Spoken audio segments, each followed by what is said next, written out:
All right, guys. Good morning, everyone. This is a special video interview with Geoff. We've gone back a good couple of years, and it's a privilege to actually do a three-way duo with Geoff and Douglas, something that we've never done before. As you know, I've gone back sort of 6, 7 years in this space as a private investor, but also as a storyteller. And one thing I like to do is I like to interview honest, serious, but also people that have actually gone back many, many years in this business space that have put their neck on the line, also their reputation, to discuss everything about entrepreneurship.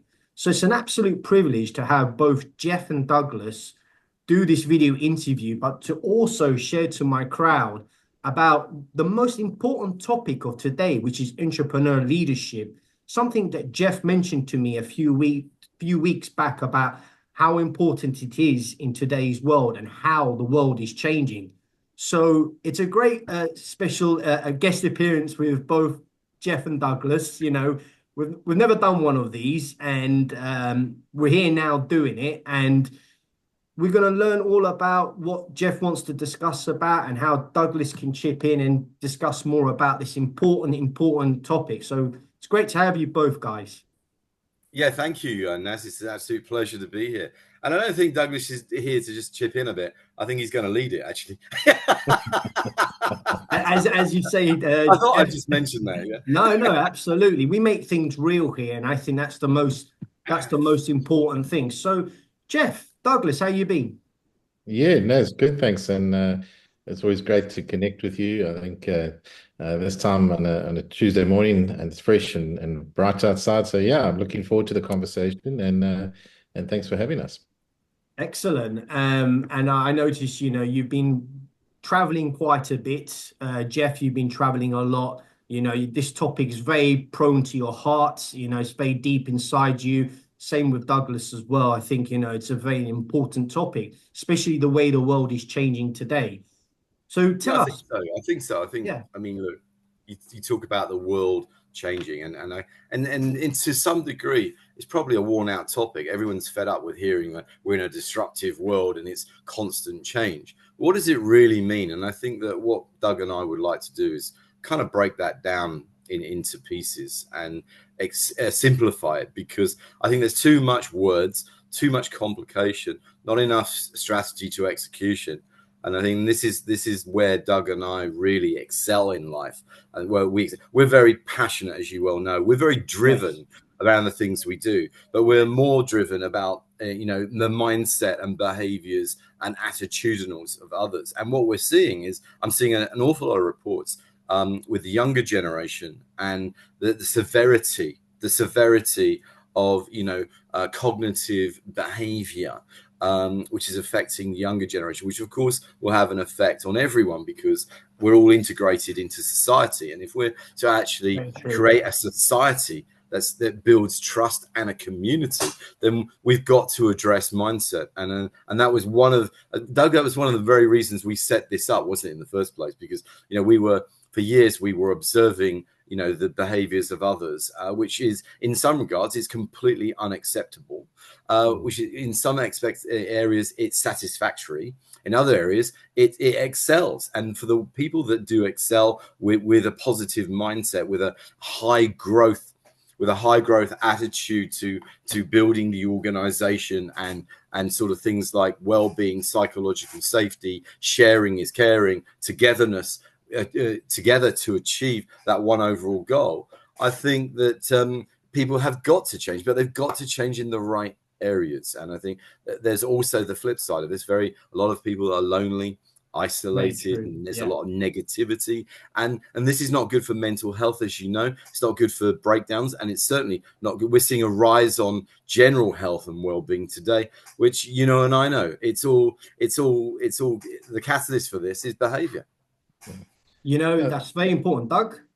Yeah, I think you mentioned something right in the beginning, which it resonated with me, was this, authentic conversation. And I think and Geoff mentioned something really important. There's a lot of literature out there about leadership and leadership development, and it's probably one of the most exhaustive topics. And for us to be your authentic self as a leader in a business, whether it's a small business or a large business, you need to have the same beliefs and attitudinal views as you would in your business, as you would in your community, as you would in your family environment. So this is a more of a philosophy, Real a life topic, you would philosophy. say.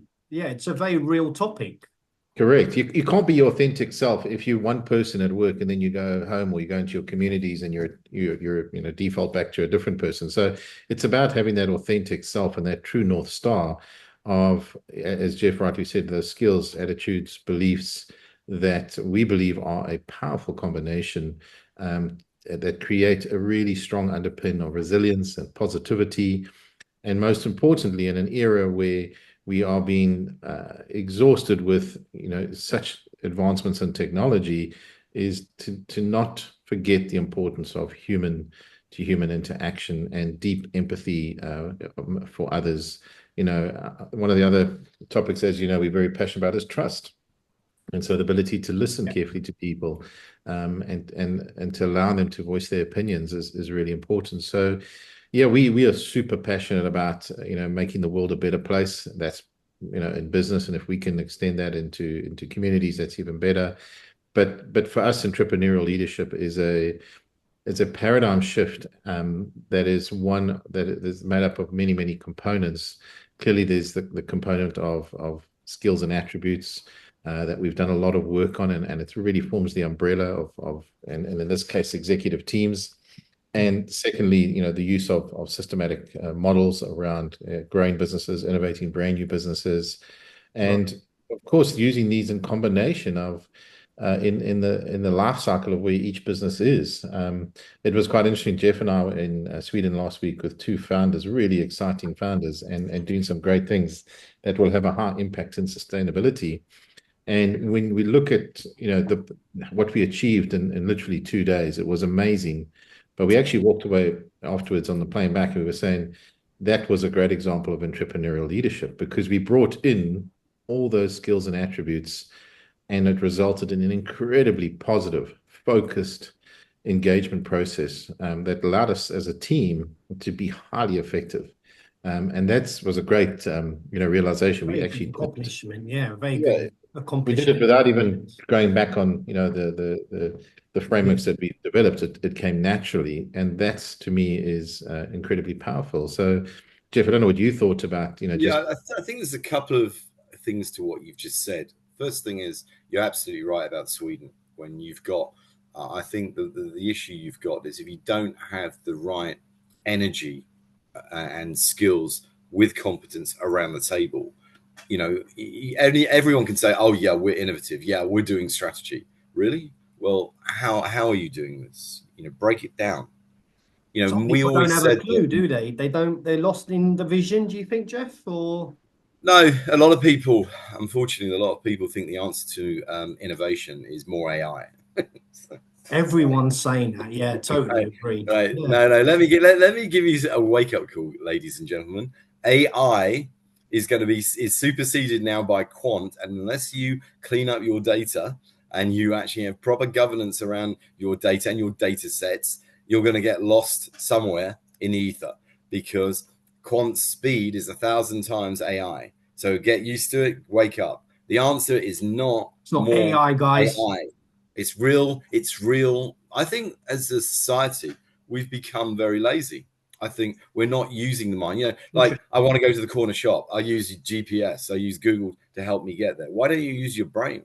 I mean, if you go back to the Tarenberg theories. I mean, I don't know if you know about Tarenberg. Tarenberg was in Auschwitz back in the day, and the way he stayed alive was by doing mathematical equations. And he actually turned everything he did in his mind and everything into an algorithm. Now we know Einstein was only roughly around 1% more intelligent than the average human.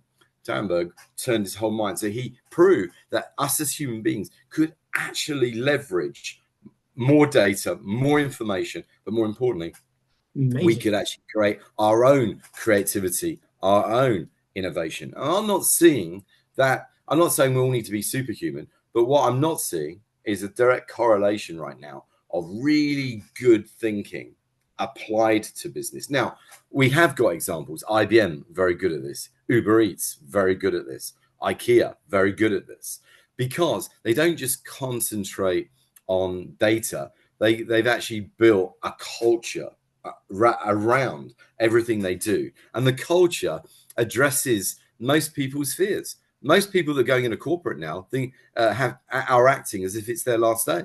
Not what can I deliver today that's going to make a difference to me, my team, and my management. Yeah. I think you've hit the nail on the head here, Geoff. And I think, this is something we're going to go into the questions now, but it's very true. We are living in a culture where it's all AI, and we're hearing the buzzword a lot. And I think Geoff has actually tackled some very important issues there. We'll break down the question. Doug, entrepreneur leadership, we've already pretty much gone over it. Where do UK businesses stand in this area of complexity? What do we mean by this in terms of the drive and goals in what we meant to be doing? Sure, thanks, Naz. Yeah, well, let me, I've actually got global statistics, and one of the big cornerstones of entrepreneurial leadership is what we call three horizon thinking. And remember, we've created this course, a set of patterns of skills and attributes of not individual executives, but executive teams. And so one of the key core skills is three horizon thinking. Three horizon thinking is very simply, horizon one is to manage and grow the current business. Horizon two is to transform the current business, and horizon three is to innovate brand new business models. And it was a survey done recently by McKinsey's that looked at boards and executive teams around the world, and that said, well, how comfortable do you believe that your executive team is capable of managing across these three horizons? Interestingly enough, 86% of those interviewed around the world said that they were not comfortable that their team was capable of managing across three horizon thinking. And so when we look at, for example, the speed and agility of a small, medium-sized business, and they, to survive, they have to innovate constantly. They have to be agile. They have to be listening to their customers. And yet it's such a wonderful skill, but we don't see that as often in the bigger corporates. And so it's, when we look at the challenges, and we were with a big corporate the other day, Geoff and I, in the oil and gas sector, who does some really great digital innovation.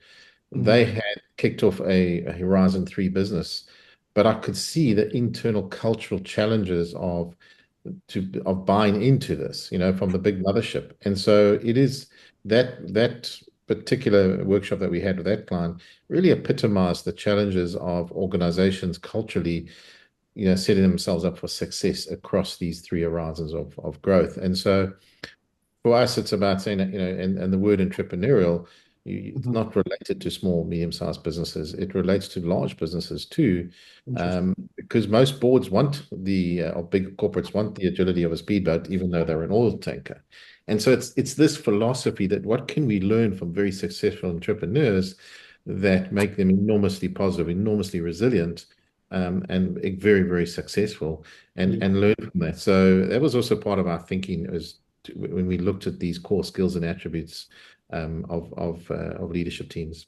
And you pulled up some great statistics, Geoff. You mentioned in a recent report, 85% of employees lack engagement in entrepreneurial leadership, something that was very interesting. Not just entrepreneurial leadership, 85% of general people actually lack engagement in business. Period. That's right.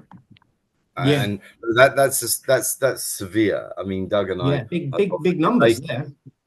Huge numbers, because if you looked at the Gallup report, financially, what they've done is they correlated that to dollars, and that's about $8.8 trillion in lost productivity.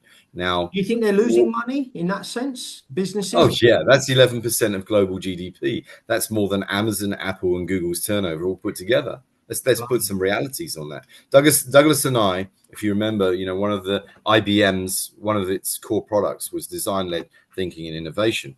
The problem was a lot of leaders, in organizations who shouldn't really be there, actually didn't really understand the intelligence behind the systematic tooling, right? So one of the reasons that we created entrepreneurial leadership was to actually give the attributes a different name, which could have a direct and immediate correlation to today's business, right? And the way we address that is very simply that, you know, attitude is everything. Mindset. Very true, yeah. Is everything. Look, we all carry It's amazing values. how many people break down attitude. For all my followers actually watching this very important video interview, you know, we're discussing all about entrepreneur leadership, and Geoff mentioned attitude. It's amazing how many people let down their guard, Geoff. Would you say so, to some extent? Yeah, I mean, a couple of things here, right? You know, you've heard of Audrey Hepburn, the famous actress. We all loved her, right? But one of the things she said was impossible. Actually, gentlemen, that means I'm possible. Right. It's all mindset. Yeah. Right. It's all mindset. Look, if you say, "Oh, there's no way I can do that," chances are you've already psychologically put yourself down for failure. Retrained yourself not to do it. If you say, "You know what, we're going to do this," and guess what? You'll have an outcome. You'll have an outcome. And I think that when we start looking at mindset is responsible for everything we do from an action perspective. It affects governments every day. It affects businesses every day. It affects everyday relationships with one another at home. Look, I'm going. One of my trips that I'm going on shortly, I'm going to be going to Northern Macedonia for the Business Awards 2024. I'm going to be meeting the top 100 CEOs and businesses. Now, everybody in that room, as far as I'm concerned, is a champion, is a winner, because they fought.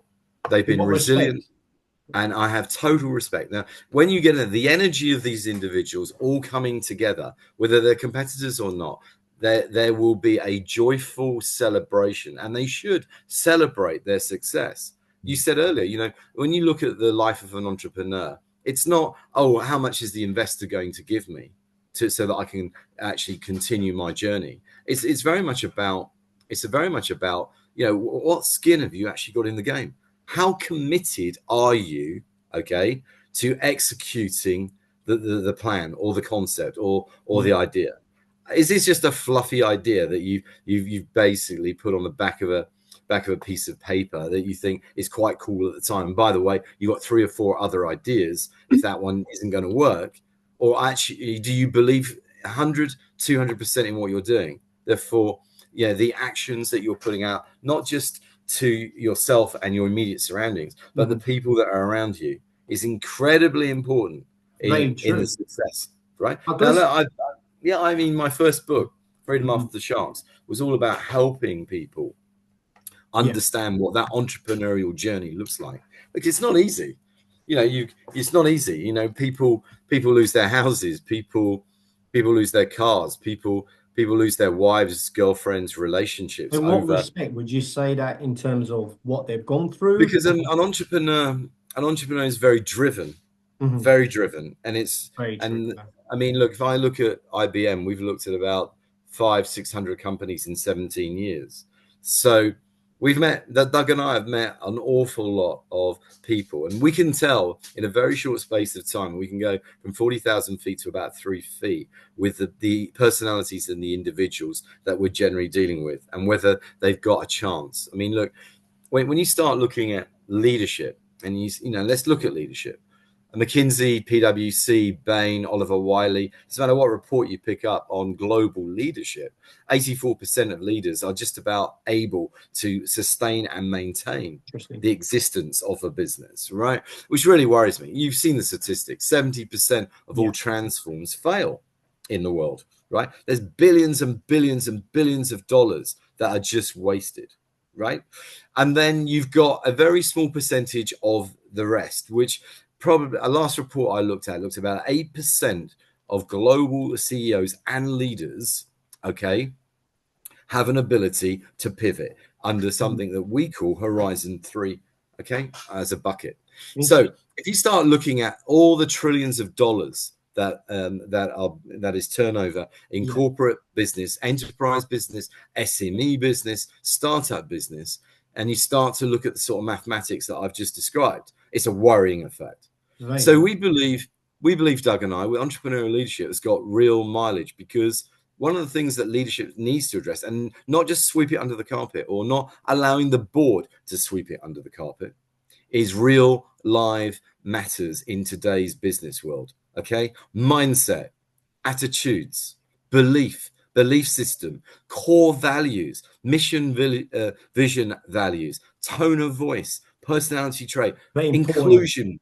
inclusion. Right, Doug, you got anything to say on this? Douglas? Yeah, I think just listening to you, Geoff, it's that balancing act. And you and I spoke quite heavily recently about Leonardo da Vinci, and in his learning methodology as a wonderful artist, and clearly he had some mental health issues as well. But the estimation of his IQ was 220. To put that into perspective, Mark Zuckerberg and Elon Musk is 154. So this is probably one of the most gifted individuals the world has ever seen. And he had a deep philosophy around the art and the science of life, and in other words, the right and the left side of the brain. And so this deep curiosity that he spoke of in his methodologies. And I think this is also, when we look at the world that we're in, is that we know that our level of curiosity is actually trained out of us by the education Very system. true. Yeah, it's trained. I think it's gone down a little bit as well in terms of people's inner belief, and whether, like Geoff mentioned, the failure to ratio level is quite high in sense of some of these guys actually trying to pull through, let alone manage a business. But another big issue that you deal with, and I love Zar's statement, which says, the journey of 1,000 miles starts with the first step. I posted that recently because I did a narrative around it because it's really important. What we're dealing with is not just an economic climate that people can't necessarily adjust to. They're dealing with fear, inner fear. Very true. Yeah. And until you let that fear go, you're not going to be able to receive the positives that comes from people, right? And the positives is what make great things happen. Look, I guarantee you that if you, me, and Douglas were to sit down together, there will be laughter, there will be joy, there will be intellectual exchanges. We wouldn't hold back. We would be discussing real live issues, and actually, we'd be trying to put the world to rights. But the bottom line is that's because of the energetic factor of bringing. It's all about energy, isn't it? Between who you work with and whether very much so. Trust is important. Douglas, anything else finally you'd like to say? No, I think don't underestimate the positive energy and it exists amongst a team. And we evidenced that last week, as I said, in Sweden with two amazing founders, where they actually listened to us. They embraced our viewpoints, and we had healthy challenge and debate, and that positive energy and really manifested in enormous focus and clarity. And I actually asked one of the founders when we were closing, I said, what was the one thing that you could take out of these 2 days? And he said, I've gone through the mist now. I've got such clarity of thought.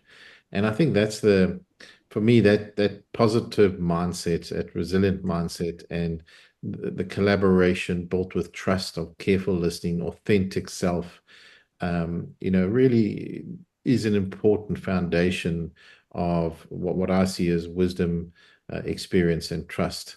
And so for me, I actually there was a wonderful quote I was looking at the other day around belief. And I have to wind Geoff up here, but the South African Springbok team currently is the most successful rugby team of all time, and they talk about what makes it special. And actually, what makes it special is they have a strong belief in each other, they have courage, they have determination, and they have a very clear strategy. And so when I look at that and I say, when I look at those learnings in sport and in business, there's a massive correlation. I know Geoff's a big NFL fan, and there's massive correlations there. And it's the same principles. That's why I said I think it's very important. Yeah, I'd like to pull you back on that, Doug, because not because I'm not a Springboks fan, but more to the point that I'm a Green Bay Packers fan. But when I start to look at the NFL sport today, the patterns are not there. Okay, so the runs, the gameplay that you would have last year or the year before are no longer there. So it's disrupting the way of play, and the correlation between that sport, If we just, I want to just isolate that and say that sport and the sport of no, not the sport of business, but the business world is very similar. Okay, it's very, very similar in many ways, and people can't control it. People are trying to control things which they have no jurisdiction over, no experience over. And this is why our product at IBM, Entrepreneurial Leadership, is so powerful and so strong. We want to make a change for the world. We want to make the business world a better place from our product. And we have the ability to be able to help business leaders, enterprise leaders, CEOs, C-suite teams, even boards of directors to adopt a new mindset, which actually can help the organization pivot, grow, but more importantly, embrace their people, bring their people in. We're seeing lots of things around learning and development. Well, this should be top of agenda for any organization. Entrepreneurial leadership, IBM, our phones shouldn't stop ringing, because at the end of the day, this has to be top of agenda, because you can't keep making the same mistakes. Yes, there's an art and science in everything we do, but there's also the wisdom of experience, that senior executives like Douglas and I bring to organizations. That enables organizations. Pleasure to hear that, Geoff. It's been an absolute pleasure to hear that, because I think it's some very important points you've actually raised there, between yourselves, backed with true statistics for my followers to sort of understand where we're going with this. Just want to touch upon finally, before we break down and finalize this interview, is, have we lost the human touch? Let Doug answer this first. Well, I think I'll bring you to a very interesting observation, and it comes to AI. So hopefully in an indirect way, this answers the question.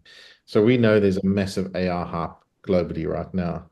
And I saw the Gartner hype cycle last week, and AI is on the downward slope already. It's already done, as Geoff said. Okay. And I call this, do we get into a world of an escalating commitment to a losing cause?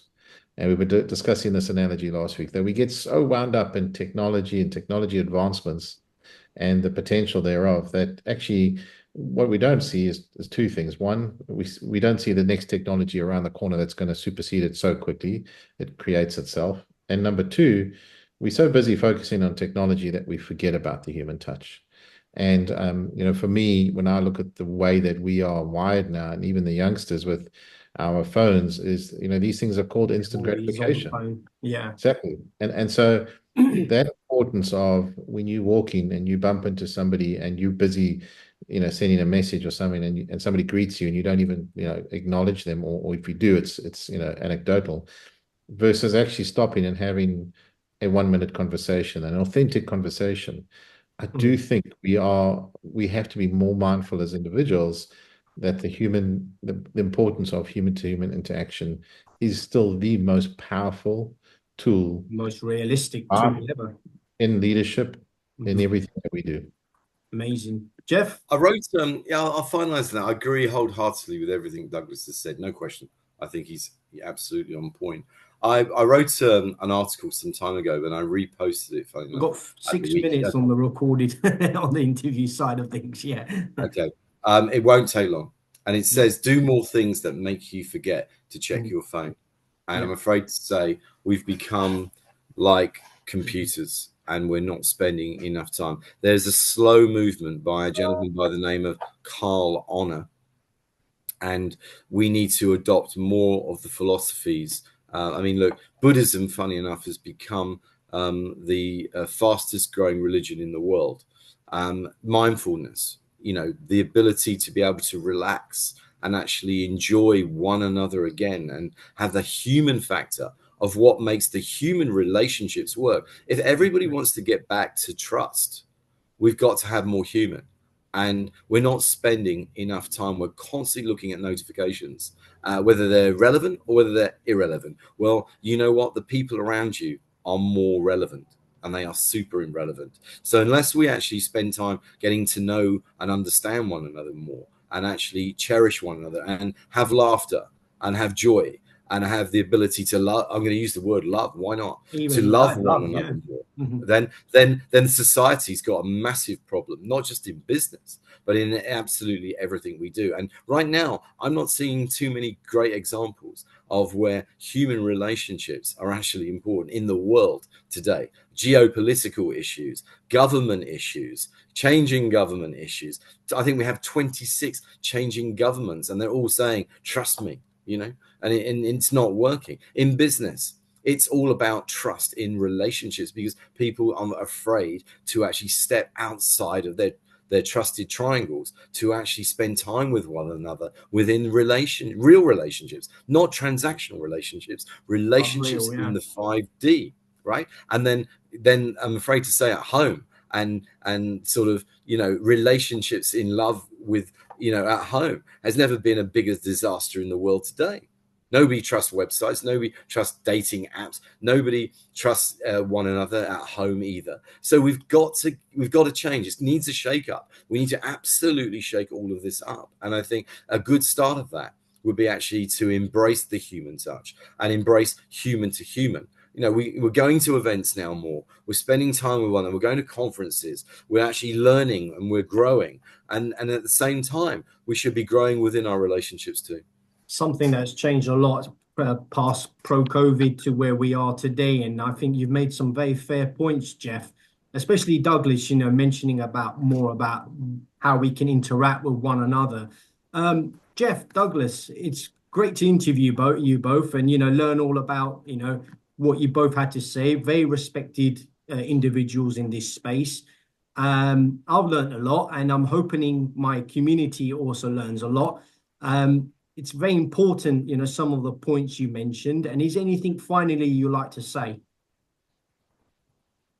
Yeah, I think it's just in life we face a lot of complexity around us, whether it's technology and otherwise. And I think it's to never forget the importance that no one can take away the ability to love another human being and care for another human being, no matter what you face. And so for me, it's just to always have those small acts of kindness and to never forget the human touch. Brilliant.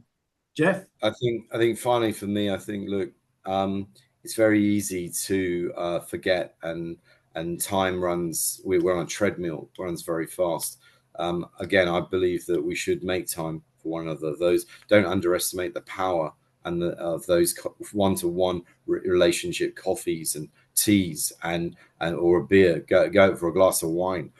Spending time with one another to actually start to listen to one another, start to be empathetic and compassionate with one another, start to understand one another, start to understand what each and everyone's purpose is in life. And then we can start to build a trusted community that can actually make a real difference for the world and society and the things that we operate in. Remember, this is not the fluffy stuff.